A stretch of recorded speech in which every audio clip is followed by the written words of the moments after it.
सदाशिवसमारम्भां शङ्कराचार्यमध्यमाम् अस्मदाचार्यपर्यन्तां वन्दे गुरुपरम्पराम्। अपारकरुणासिन्धुं ज्ञानदं शान्तरूपिणं श्रीचन्द्रशेखरगुरुं प्रणतोऽस्मि मुदान्वहम्। देवे देहे च देशे च भक्त्यारोग्यसुखप्रदं बुधपामरसंसेव्यं तं श्रीजयेन्द्रं नमाम्यहम्। नमामः शङ्करान्वाख्यविजयेन्द्र सरस्वतीं श्रीगुरुं शिष्टमार्गानुनेतारं सन्मतिप्रदं। सर्वमङ्गलमाङ्गल्ये शिवे सर्वार्थसाधिके शरण्ये त्र्यम्बके देवी नारायणि नमोस्तुते।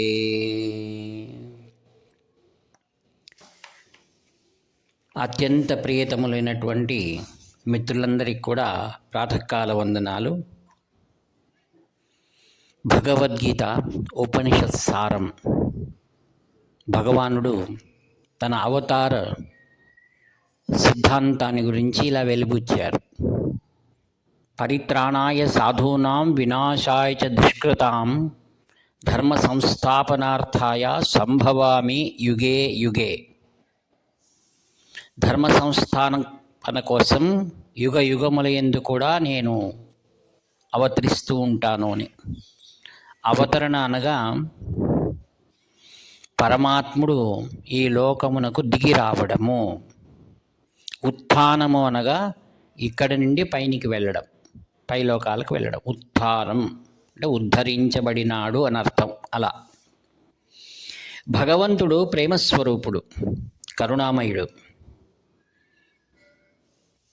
ఎక్కడెక్కడైతే అధర్మం ప్రబలుతూ ఉంటుందో అక్కడ అనేక రూపాలలో తాను వెలిసి అధర్మం యొక్క బాధల నుండి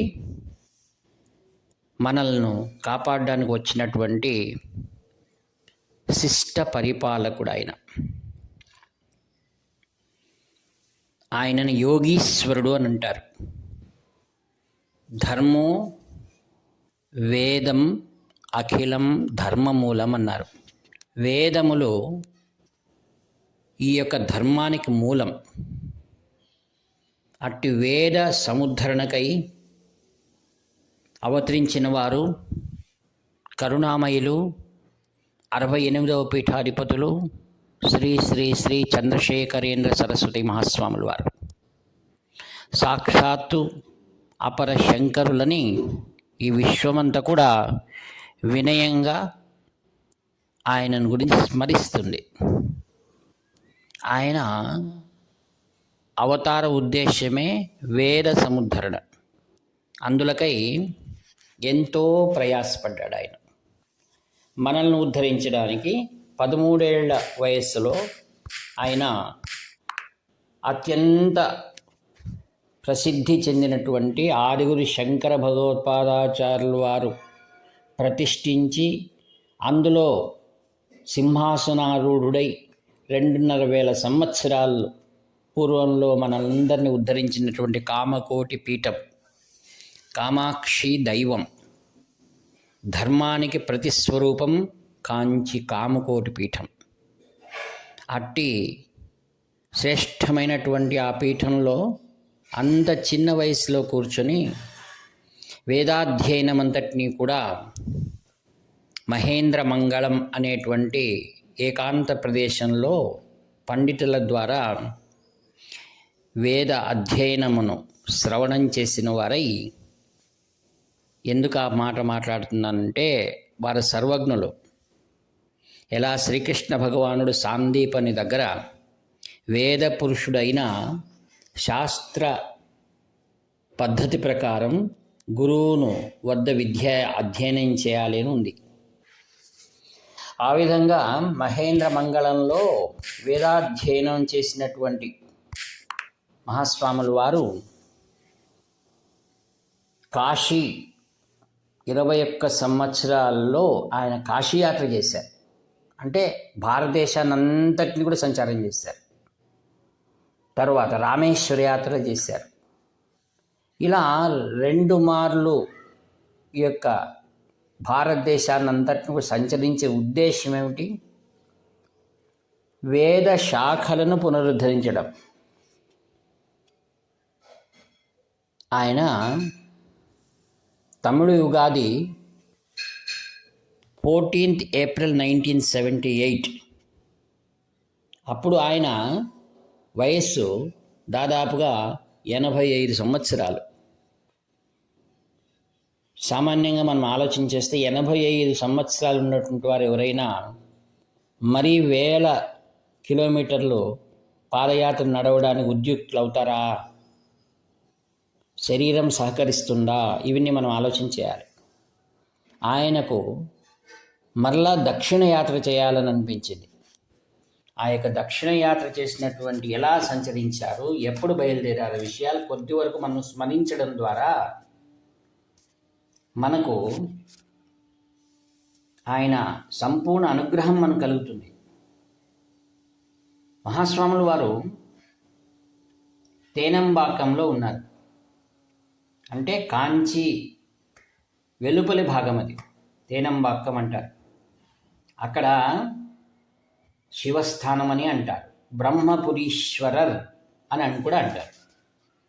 ఆయన తమిళ యుగాది నాడు రాత్రి బ్రహ్మపురీశ్వరర్ అనగా బ్రహ్మ తపస్సు చేసిన స్థానం నుండి అర్ధరాత్రి 12 గంటలు దాటిన తర్వాత ఎవరికి చెప్పకుండా ఒక్కరే ఆయన అలా వచ్చేస్తూ ఉన్నారు.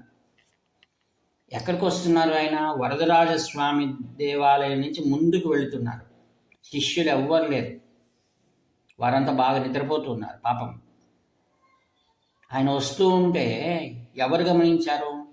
ఒక రైతు అక్కడ పొలాలకు నీళ్లు వదలాలనే ఉద్దేశంతో అర్ధరాత్రి వెళ్తున్నటువంటి వాడు మహాస్వాముల వారిని చూసి ఆశ్చర్యపోయారు. ఏంటి ఇలా వెళ్తున్నారు ఈయన? ఎవరు? అయ్యి పక్కన ఎవరు లేరే.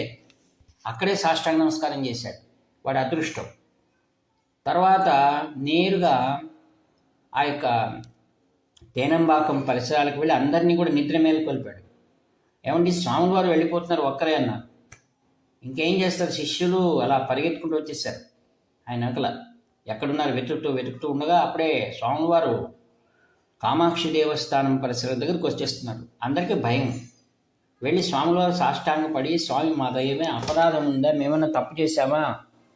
మేము తిట్టుకుంటాము, దయచేసి మీరు తేనంబాకానికి రండి అని ఎంతో ప్రాధాయపడ్డారు. ఆయన ఏమీ మాట్లాడలేదు. కామాక్షి దేవస్థానానికి వెళ్ళారు.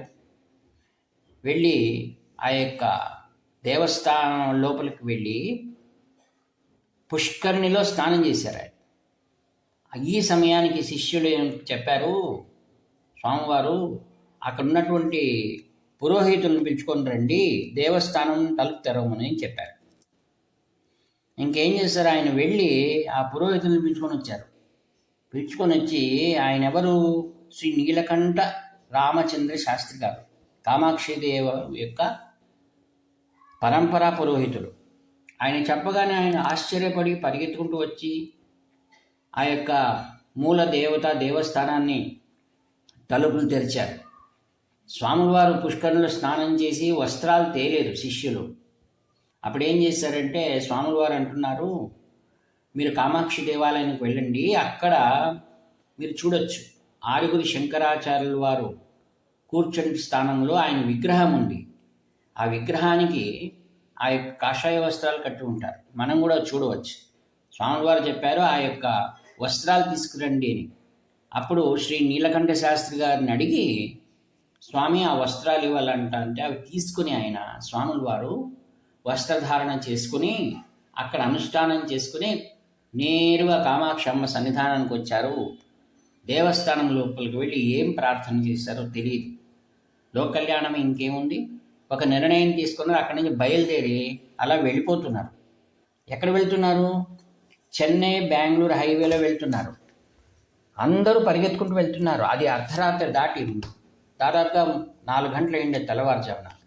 నేరుగా స్వాముల వారి కీళంబి అనే ప్రదేశం ఉంది అక్కడ.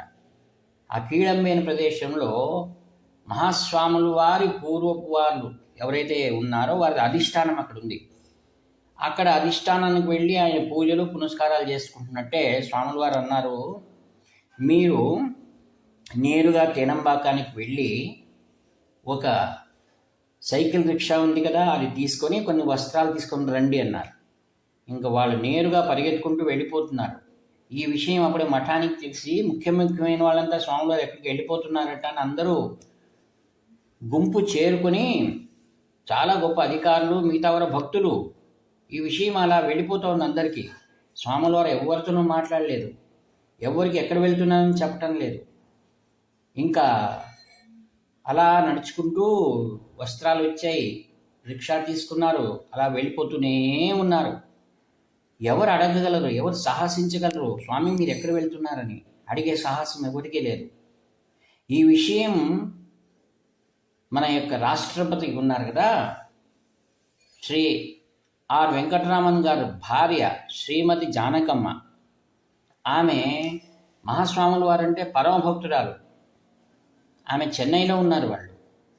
వాళ్ళది తంజావూరు జిల్లాలో పట్టికోలు అని రాజమఠం, అది చిన్న పల్లె. వారికి ఎలా స్వామివారిపైన అంత భక్తి అంటే ఇంక చెప్పలేనటువంటిది.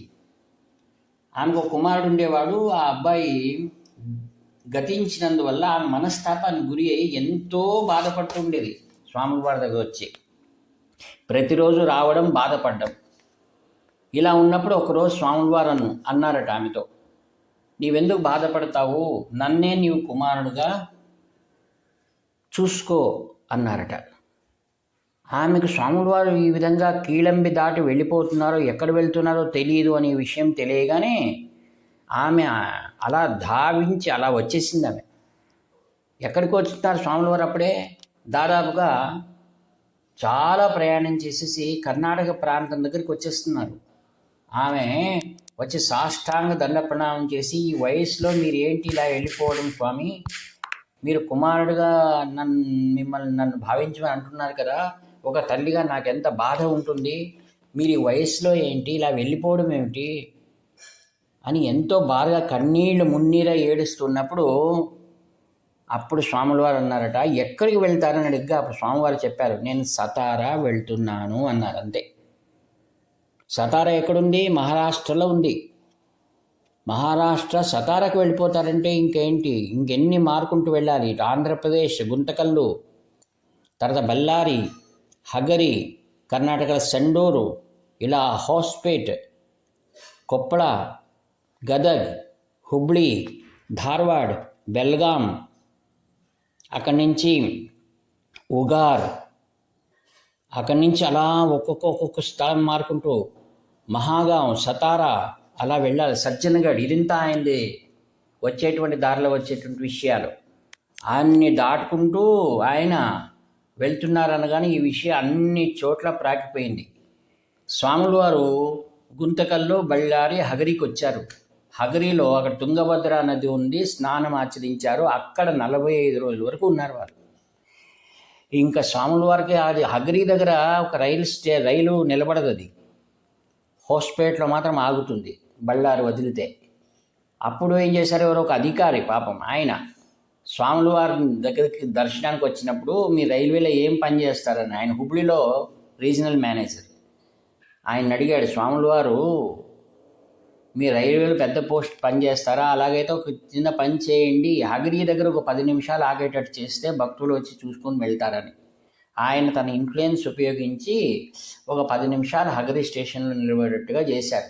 ఆ విధంగా స్వాముల వారు ఎందుకు సంచారం చేస్తున్నారు అనే విషయాలను ముందు తరంగాల్లో మనం తెలుసుకుందాము. మహాస్వాములు అంత వయసులో ఈ యొక్క దక్షిణాది ప్రాంతాలు సంచరించిన వల్ల కలిగినటువంటి సమాజ కళ్యాణం ఏం జరిగింది, వేద ధర్మం ఎలా కాపాడబడింది, ఎందరి శిష్యులను ఆయన అనుగ్రహించారన్న విషయాలను శ్రీవారి అనుగ్రహంతో మనం ముందు తరంగాల్లో విందాం. ఈ వాక్పుష్పములన్నీ కూడా శ్రీచరణులు వారి దివ్య చరణార విందములకు నిరహంకారపూర్వకంగా సమర్పిస్తూ సెలవు తీసుకుంటాను. ఇట్లు మీ ప్రియతముడు నివర్తి నాగభూషణ శర్మ. హర హర శంకర, జయ జయ శంకర.